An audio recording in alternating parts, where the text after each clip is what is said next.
Olá, meus queridos, tudo bem? Aqui que fala é o professor André Lima e estou de volta para dar continuidade ao nosso conteúdo, tá? Olha só, a nossa última aula que foi colocada no grupo, que foi compartilhada com vocês, antes do período de férias, foi sobre geometria molecular, que é uma aula bastante importante, porque a partir dessa parte de geometria, vocês vão entender o comportamento de algumas substâncias. Por exemplo, por que o óleo e a água não se misturam? Tá? Então, aí, o princípio do conceito, para vocês entenderem o processo, vai partir da geometria molecular. Seria um dos fatores aí, tá certo? Então, como já faz algum tempo que a gente viu essa parte da geometria molecular, que foi colocado para vocês, e quem se esqueceu é bom assistir novamente lá o vídeo para poder relembrar. Então, a aula de hoje vai ser de resolução de algumas questões sobre geometria molecular, porque assim já faz uma revisão do conteúdo que foi estudado e também vocês já vão ver como isso pode ser cobrado, como isso pode ser aplicado em uma prova, por exemplo, tá certo? Então aqui vai ser a resolução de algumas questões. Bora lá? Primeira questão, ele vai falar o seguinte: associe a coluna da esquerda com a coluna da direita, relacionando a espécie química com a sua respectiva geometria molecular. E marque a sequência correta, de cima para baixo. Dados: número atômico do oxigênio, do enxofre, do carbono, do cloro, do nitrogênio e do hidrogênio. Então perceba aí nessa questão que ele vai colocar uma coluna com as fórmulas químicas, tá? A coluna da esquerda. E a coluna da direita ele vai colocar o nome da geometria. Então você precisa olhar a fórmula química e saber qual é a geometria que se adequa a essa fórmula química, tá certo? E vai formar, no caso, uma sequência numérica. E essa sequência numérica que vai ser a resposta. Como é que vai ser resolvido isso aí? Primeiro passo. Nós vamos ter que fazer a fórmula estrutural dos compostos, das fórmulas que ele me deu. Por isso que ele me deu o número atômico, para que eu possa fazer a distribuição eletrônica e ver com quantas ligações eles vão interagir um com o outro, tá bom? Então, bora lá, bora começar. O nosso primeiro composto é o SO3. O SO3 é a combinação de enxofre com oxigênio. Olhando lá o comando da questão, a gente viu que o enxofre tem número 16. Fazendo a distribuição eletrônica, a gente vai ver que na última camada, nesse caso a última camada que tem maior número, é o 3s2 3p4, ele vai ter 6 elétrons. Vocês já sabem que com 6 elétrons ele não é estável. Ele se estabiliza com 8. Ele com 6, para chegar a 8, é mais fácil ganhar 2 ao invés de perder 6. Então, existe para o enxofre uma tendência a ganhar 2 elétrons. Agora vamos analisar o oxigênio. O oxigênio ele é um elemento que tem número atômico 8. Essa informação foi dada no comando da questão, tá? Fazendo a distribuição eletrônica, vamos ver que o oxigênio tem na última camada, 2s2 2p4, que é a camada de valência, 6 elétrons. Portanto, também precisa ganhar 2 para alcançar a estabilidade. Um quer ganhar, outro quer ganhar, eles vão compartilhar. Lembrando que a nossa fórmula é SO3, tá? SO3, tem que ser um enxofre e 3 oxigênios. Então vamos lá. Nós temos o enxofre com 6 elétrons na última camada, que é a camada de valência. Temos o oxigênio também com 6 elétrons na camada de valência. Ambos querem ganhar, então eles vão compartilhar. Compartilham a primeira vez, cada um vai ficar com 7, não estão estáveis. Compartilham novamente. Cada um vai ficar com 8, agora se estabilizam. Pronto, o enxofre ficou com 8, o oxigênio ficou com 8 também, tá? Porém, a fórmula que ele me deu não foi SO, foi SO3, ou seja, ainda tem mais 2 oxigênios para poder fazer as ligações. Agora a pergunta é, por exemplo, eu tenho esse oxigênio com 6, ele vai poder compartilhar com o enxofre? Não, porque senão o enxofre vai extrapolar o número de ligações, número de elétrons que ele precisa ter na última camada. O enxofre já está com 8, ele não precisa de mais, tá certo? Então, o que vai fazer aí? Já que o enxofre já está estável e que ele tem pares de elétrons livres, então o enxofre pode contribuir com um par de elétron dele para o oxigênio. Essa ligação é chamada de ligação covalente dativa. Ele não está dando, ele está compartilhando o elétron dele com o oxigênio, tá certo? Então aí, com essa ligação dativa, o oxigênio completa 8 e vai ficar estável. Mas lembre-se, a fórmula é SO3. Ainda tem mais um outro oxigênio, tá? Que também precisa de 2. Já que o enxofre está estável e tem par de elétrons livres, então o enxofre vai compartilhar um par dele com o oxigênio. Ele vai fazer uma outra ligação covalente dativa. Seria mais um elétron que vai ser compartilhado com outro oxigênio e agora todos estão estáveis, tá bom? Quando eu coloco minha fórmula estrutural plana dessa forma aí, desenhando, ele vai ficar com uma forma parecida de um T, onde a esfera amarela representa o enxofre, a esfera rosa representa o oxigênio, tá? Da forma como está ali na plana. Porém, veja o seguinte, o átomo central ele não tem nenhum par de elétrons livres, tá? Mas aí, você já sabe, que já desde lá da aula passada, que quando você tem mais do que 2 átomos, no caso, ligados a um átomo central, eles se distanciam. Eles vão ficar na máxima distância possível entre eles, tá? Na máxima distância angular. Se tu comparar os 2 átomos que estão na horizontal, a distância de um para o outro é de 180 graus. E se tu comparar um deles com esse de baixo, a distância entre eles é de 90 graus. Ou seja, existe uma diferença aí. Então, eles vão começar a repelir um ao outro, vão começar a empurrar um ao outro, vai ter uma repulsão, que eles vão ficar com a mesma distância entre eles. Nesse caso aqui, pessoal, essa repulsão, esse distanciamento, ele vai ocorrer de tal forma que eles fiquem com 120 graus. Ou seja, uma volta inteira em torno do átomo central é 360 graus. Se você divide esse 360 em 3 partes iguais, cada pedaço vai dar 120 graus.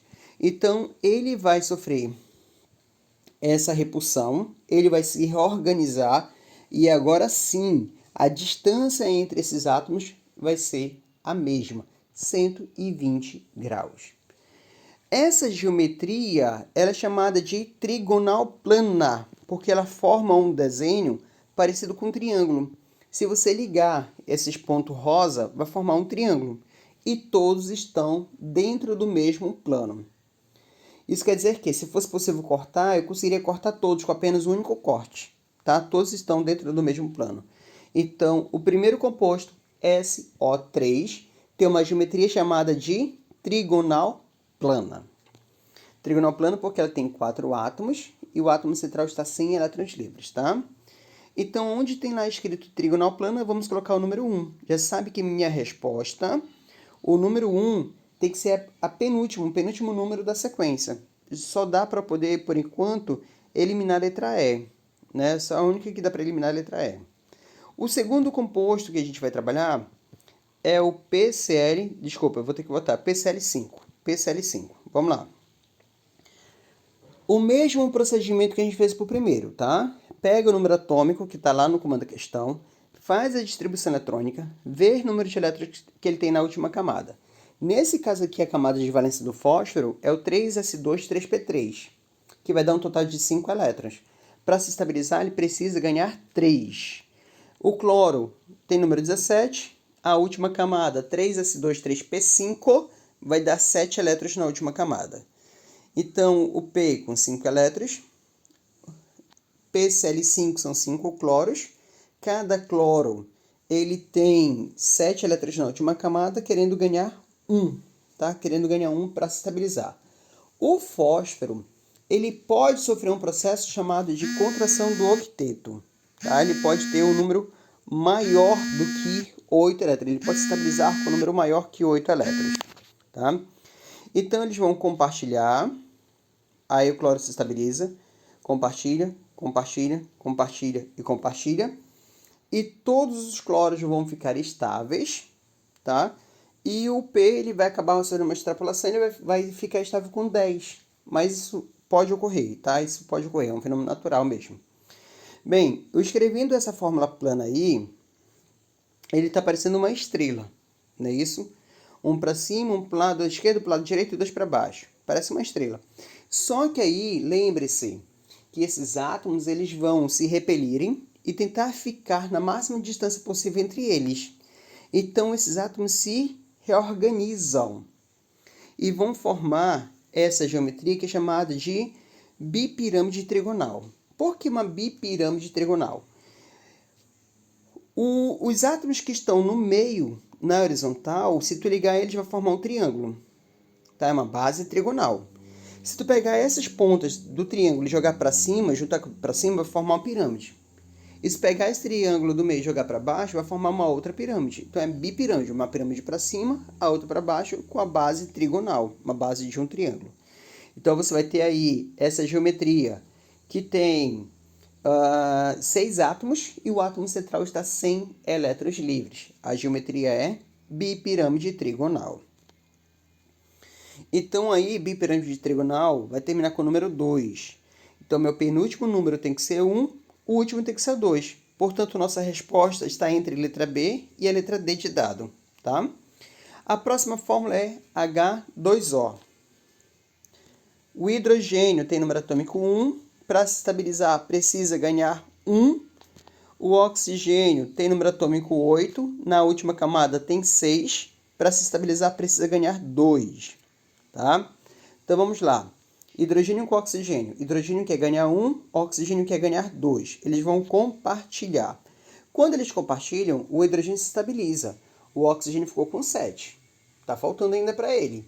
Então, ele vai ter que fazer o quê? Chamar o novo hidrogênio, que chega com um elétron, compartilha com ele, aí o novo hidrogênio vai ficar com 2, vai ficar estável, e o oxigênio vai ficar com 8, se estabiliza também.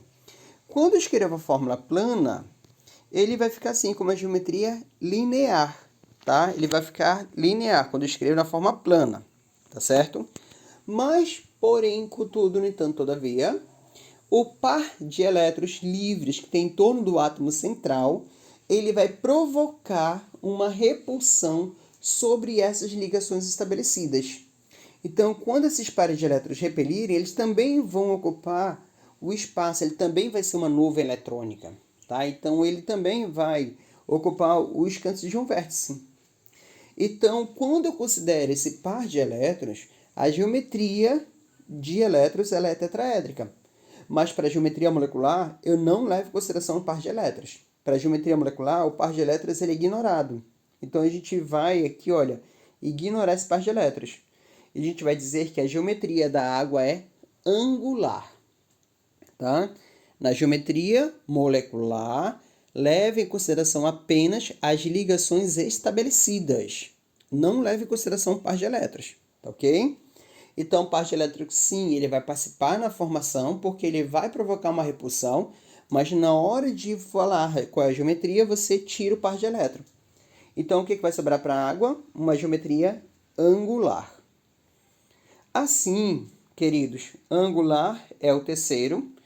Então, minha resposta tem que ser, no final, 3, 1, 2. Tá? Eu elimino a letra D, porque está 5, 1, 2. Já tenho a resposta, que é a letra B. Tá? A resposta já está feita. A gente vai só dar mais uma olhadinha. A próxima fórmula é o NH3, nitrogênio e hidrogênio. Tá? O nitrogênio ele tem número atômico 7. Fazendo a distribuição eletrônica, vamos ver que na última camada ele tem 5 elétrons, querendo ganhar 3 para completar 8. Já o hidrogênio, a gente já viu o hidrogênio, tem número atômico 1. Fazendo a distribuição eletrônica, vamos ver que na última camada tem 1 elétron, querendo ganhar 1 para ficar com 2. Então tá lá, o N com 5, o H com 1. Eles compartilham, porque os dois querem ganhar. O H se estabiliza com 2. O N, que era 5, ficou 6. Não está estável. Faz o quê? Chama um novo H. Compartilha novamente. O N agora ficou 7. Não está estável. Faz o quê? Chama um outro H, compartilha, e agora ele ficou com 8. Escrevendo a nossa fórmula plana, tá? Ele fica parecendo uma fórmula de T, só que tem esse par de elétrons em cima dele. Tá? Então, esse par de elétrons que está lá em cima, ele também vai ocupar um lugar nos vértices. Ele também é uma nuvem eletrônica, então ele também vai provocar uma distorção, uma deformação, tá certo? Então aí a gente vai ter essa geometria com pares de elétrons tetraédrica, a mesma que deu lá na água, tá? Então, quando eu escrevo a fórmula, vai ficar assim, olha, onde o círculo, a esfera amarela é o nitrogênio, a esfera rosa são os hidrogênios, vão ficar os três para baixo, e nesse globo ali, rosinha, é o par de elétrons. Mas quando eu falo em geometria molecular, eu não levo em consideração par de elétrons. Quando se pede geometria molecular, a gente vai ter que ignorar o par de elétrons. Então, tirando o par de elétrons aí, essa geometria que sobrou, a gente vai dizer que é uma geometria piramidal. Vocês conseguem ver uma pirâmide aí? São 3 na base, com 1 no topo, tá? Ela é piramidal de base trigonal, de base triângulo, tá certo? Piramidal. No caso, NH3 piramidal é o primeiro, confirma aí a letra B. Sobrou apenas um único espaço, né, que vai ser o número 5. Então, de fato, a nossa resposta é letra B de bolo. Mas bora fazer CO2, carbono e oxigênio. O carbono tem número atômico 6 na última camada. Fazendo a distribuição eletrônica, vamos ver que na última camada ele tem 4, querendo ganhar 4 para poder se estabilizar. O oxigênio tem número atômico 8. Na última camada tem 6, querendo ganhar 2 para se estabilizar. Carbono com 4, oxigênio com 6. Ambos querem ganhar, eles vão compartilhar. Quando compartilha a primeira vez, o oxigênio fica 7 e o carbono 5. Ninguém está estável. Faz o quê? Compartilha de novo. Carbono ficou 8, oxigênio ficou 8 e carbono ficou 6. O oxigênio estabilizou, carbono não. Faz o quê? Chama o novo oxigênio. O novo oxigênio chegou com 6. O carbono também está com 6. Compartilham, cada um ficou com 7. Compartilham, cada um ficou com 8. Agora sim se estabilizaram, tá? A nossa fórmula plana é dessa forma, COO. E como o átomo central ele não tem elétrons livres, então ele não vai ser deformado. Não vai acontecer aqui aquela repulsão. E essa já é a máxima distância possível entre os átomos, esse ângulo de 180 entre as ligações. Então, a gente vai dizer que essa geometria é geometria linear. Estão alinhados, estão dentro do mesmo plano, tá? Então, CO2 tem geometria linear. Aí, fecha lá a resposta com a letra B. Beleza? Tudo bem? Segunda questão. A coluna da esquerda apresenta 5 espécies moleculares que têm o elemento enxofre como átomo central. A coluna da direita, tipos de geometria molecular que correspondem a 4 dessas espécies. Associe corretamente a coluna da direita com a da esquerda, tá? Lembre-se, igual a gente fez a primeira, pode ir por eliminação, tá bom? Você vai descobrindo alguns lá e já vai logo para eliminação, tá? A sequência correta do preenchimento dos parênteses de cima para baixo é... Vamos lá. Nosso primeiro é SO2, dióxido de enxofre. O enxofre é da família 6A. Se ele é família 6A, quer dizer que ele tem 6 elétrons na última camada, querendo ganhar 2 para se estabilizar. O oxigênio também é família 6A. Tem 6 elétrons na última camada, querendo ganhar 2 para se estabilizar. Esse início de questão é muito parecido com o início da questão que a gente fez agora há pouco, tá? Só que lá era SO3, agora é SO2. É muito parecido. Cada um tem 6 elétrons, compartilham, vão ficar com 7, compartilham, vão ficar com 8. A fórmula é SO2. Tem mais um oxigênio aí. Mas, porém, contudo, no entanto, todavia, o enxofre já está estável, ele não pode mais compartilhar, fazer uma ligação covalente comum com o oxigênio. Ele vai fazer o que então? Uma ligação dativa. O enxofre que já está estável e tem elétrons livres, ele contribui com o par dele para o oxigênio. Quando eu escrevo assim, parece que é uma fórmula plana, linear, não é isso? Mas veja que o átomo central ele está com pares de elétrons livres. E quando tem esse par de elétrons livres, ele vai sofrer uma deformação. Esses elétrons que estão livres vão empurrar essas ligações. Então, na verdade, a geometria do SO2 é a geometria angular. É uma geometria angular, porque o par que está livre empurra as ligações para baixo, tá? SOCl2. O enxofre é da família 6A, tem 6 elétrons na última camada. O oxigênio é da família 6A, tem 6 elétrons na última camada. O cloro é da família 7A, tem 7 elétrons na última camada. Enxofre quer ganhar 2, oxigênio quer ganhar 2, o cloro quer ganhar 1. Então vai ficar assim, olha, enxofre com 6 elétrons, aí vem lá o cloro. Compartilha, o cloro se estabiliza. O outro cloro compartilha, o cloro se estabiliza. O enxofre também. O enxofre que tinha 6, compartilhou 2 vezes e ficou com 8, tá? Mas a fórmula é SOCl2, está faltando um oxigênio. O oxigênio que está aí, ele está com 6 elétrons, querendo ganhar 2. Mas ele não pode fazer mais uma ligação covalente com o enxofre porque ele já se estabilizou. O enxofre, por estar estável e por ter elétrons livres, ele vai fazer uma ligação covalente dativa. Então, ele vai contribuir com o par dele para o oxigênio. Escrevendo assim, vocês vão ver que parece essa forma de T, só que tem esse par de elétrons livres. Esse par de elétrons livres vai provocar uma deformação na molécula. Então, ele vai se reorganizar de tal forma que a geometria vai ser... Vocês lembram do nome dessa geometria? Piramidal. É igual um desenho de uma pirâmide, tá? Tá escrito aqui errado, tá? Não é trigonal plano. Ela é piramidal. Ácido sulfúrico H2SO4. Ele é formado por hidrogênio, que ele tem um elétron na última camada, por enxofre, que tem 6 elétrons na última camada, e pelo oxigênio, que tem 6 elétrons na última camada. Hidrogênio quer ganhar 1, enxofre quer ganhar 2, oxigênio quer ganhar 2. Enxofre com 6, 4 oxigênio, porque é H2SO4, e 2 hidrogênios. O hidrogênio, como ele precisa de menor quantidade para se estabilizar, a gente vai começar por ele, tá? Então, a gente vai compartilhar aqui o hidrogênio com o oxigênio. Os dois hidrogênios se estabilizam. Os oxigênios que compartilharam com o hidrogênio ficaram com 7. Está faltando 1 para se estabilizar. Então, eles vão compartilhar com o enxofre. Os oxigênios e enxofre se estabilizam. Tá? Eles vão se estabilizarem. Ficou faltando o oxigênio de cima, o oxigênio de baixo, que não dá para fazer uma ligação comum porque o enxofre já está estável. Por estar estável e por ter pares de elétrons livres, o enxofre é capaz de fazer uma ligação covalente dativa. Então, o enxofre contribui com o oxigênio de baixo e com o oxigênio de cima. Tá? Em torno do átomo central, nós vamos ter aí 4 átomos.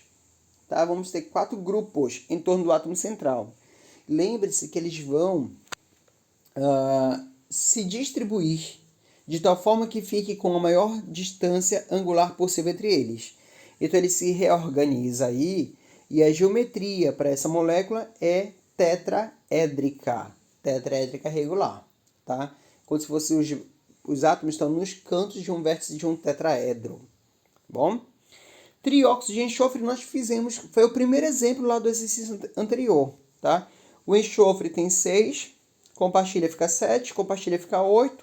Só que é SO3, está faltando mais 2 oxigênios, que o enxofre vai fazer a ligação dativa, e mais um oxigênio e uma outra dativa. Tá? São 3 nuvens eletrônicas, que quando se distribuem uniformemente, vai ficar com a geometria chamada de trigonal plana. Ácido sulfídrico, H2S. O H tem 1 elétron na última camada, o enxofre tem 6. Fazendo aí a distribuição, o enxofre e o hidrogênio compartilham, o hidrogênio se estabiliza, o enxofre vai ficar com 7. Chama mais um hidrogênio, aí ele compartilha, o enxofre vai ficar 8. Olhando assim, parece uma geometria linear, porém, ele tem 2 pares de elétrons livres, que vão provocar uma deformação. Como ele está ali são 4 nuvens eletrônicas, então eles se posicionam nos cantos de um tetraedro. Mas quando eu falo em geometria molecular, não leva em consideração os pares de elétrons. Ele apenas vai ignorar os pares de elétrons e a geometria molecular, nesse caso, vai ser angular. Geometria angular, igual da água, do ácido sulfídrico, tá bom? Então, ficou assim. SO2 angular, SOCl2 piramidal, H2SO4 tetraédrica, SO3 trigonal plana e o H2S angular. Então, minha sequência é 4, 3, 2, o final pode ser 1, ou o final pode ser 5. Então, com essa sequência, seria a letra D de dado, 4, 3, 2, 1. Tá? Ele optou por colocar isso aí. Não tem como ter as duas respostas num tipo de questão desse, senão seria anulado, tá? Então, a resposta é a letra D de dado. Beleza? Terceira questão. Uma das características dos halogênios é a formação de compostos com elementos do mesmo grupo. Por exemplo, ClF3, ClF5.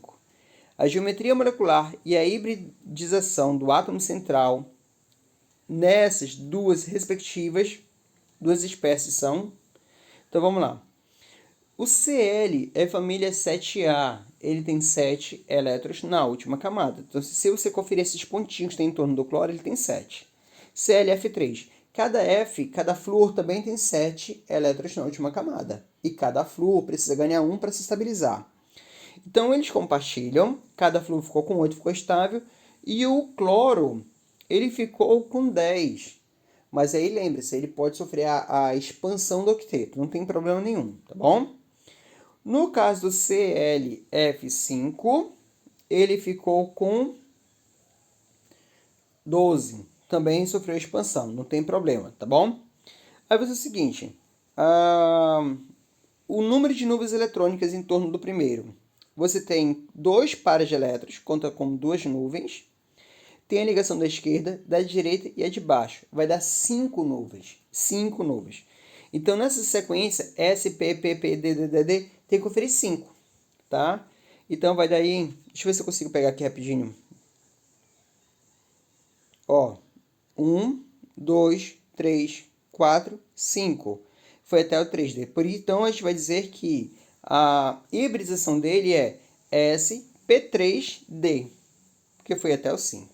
Bom?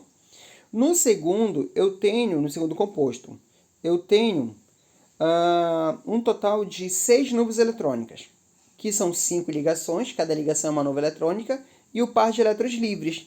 Então, eu tenho que conferir até 6. Então, vamos lá. 1, 2, 3, 4, 5, 6. Foi até sp3d2, tá?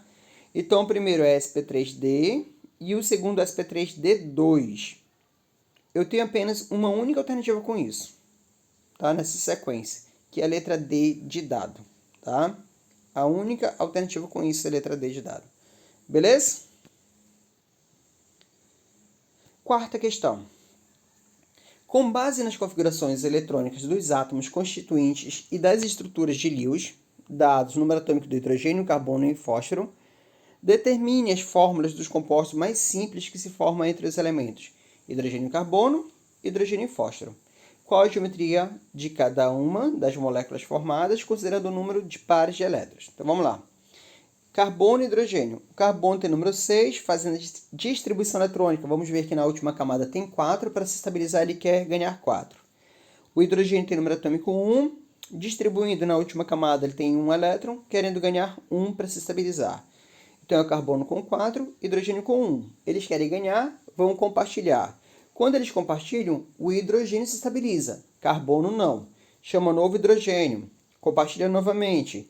Carbono agora ficou com 6. Chama novo hidrogênio, compartilha. Carbono ficou com 7. Chama novo hidrogênio, compartilha. Carbono ficou com 8. Agora sim o carbono está estável, tá? Eu tenho aí, em torno do átomo central, 4 nuvens eletrônicas, e com 4 nuvens eletrônicas vão se organizar em torno dos vértices de um tetraedro. Então, a geometria molecular para ele é tetraédrica regular. Tá? O primeiro é tetraédrica regular. O fósforo tem número 15, na última camada apresenta 5 elétrons, querendo ganhar 3 para se estabilizar. O hidrogênio tem número atômico 1, na última camada tem 1 elétron, querendo ganhar 1 para se estabilizar. Então, vai ficar o P com 5, o H com 1. O P quer ganhar 3. Então, por isso que ele vai chamar 3 hidrogênios para se estabilizar, tá? O P, em torno do P, você tem 4 nuvens eletrônicas, tá? Então, eles vão se organizar em torno de um tetraedro, só que aí quando for falar em geometria molecular, não leve em consideração par de elétrons. Então, tirando o par de elétrons, vai dar a geometria piramidal, vai dar uma geometria piramidal, tá certo? Então, o primeiro é tetraédrico, o segundo ele é piramidal. Tá aqui, a geometria dos dois. Beleza? Essa é a resposta da quarta questão. Quinta. Considere as seguintes espécies químicas no estado gasoso: BF3, SNF3-, BRF3, KRF4, BRF5. Para cada uma delas, qual a hibridação do átomo central e qual o nome da geometria molecular? O primeiro, BF3, está colocado aqui, olha, BF3. Em torno do átomo central, eu tenho 3 nuvens eletrônicas. Aí tu vai ter que lembrar de novo daquela sequência lá. S, P, P, P e 5 Ds. D, D, D, D, D, D. 5 Ds, tá? Como você tem 3 nuvens, ele vai dar S, P, P. Já deu 3. Deixa eu ver se tem aqui. Não tem. No próximo, SNF3. Ele vai ter 4 nuvens eletrônicas, tá? Porque vai ter os pares de elétrons livres que ele vai ganhar ali, tá? Então, 4 nuvens eletrônicas vai dar SPPP, vai dar SP3. O BRF3 vai dar 3 nuvens eletrônicas. Não, BR da família 7A tem 7 elétrons na última camada. Então, vai ter 2 pares de elétrons livres com mais 3 das ligações. Então, vai dar um total de 5 nuvens eletrônicas. Com 5 nuvens vai ser SPPPD. Então, SP3D vai dar 5. O KR, criptônio, tá? O criptônio é da família 8A. Então, vai ter 2 pares de elétrons livres com mais 4 ligações, vai dar um total de 6 nuvens. 6 nuvens vai ser SPPPDD. SP3D2 vai dar 6, tá? E o último, o BRF5, você tem o BR aí com 7 elétrons na última camada, porque ele é família 7A. Então, vai ter um par de elétrons livres e 5 ligações. Vai ter um total de 6 nuvens. Com 6 vai ser SPPPDD, SP3D2, vai ser a hibridação. E a geometria para cada um deles? O primeiro, trigonal plana, a segunda, piramidal, a terceira, forma de T, a quarta, quadrado planar e a última, pirâmide quadrada. Vai ter um par direto para baixo e vai ficar esse quadrado no meio. Quando puxa para cima vai ficar uma pirâmide quadrada. Tá certo? Então, queridos, por hoje vai ser isso, tá? A gente vai encerrar a aula. Então, já fica já com uma revisãozinha na parte de geometria. E na próxima aula eu vou começar a parte de polaridade com vocês. Tenham todos um ótimo dia. Até a próxima. Valeu! Tchau!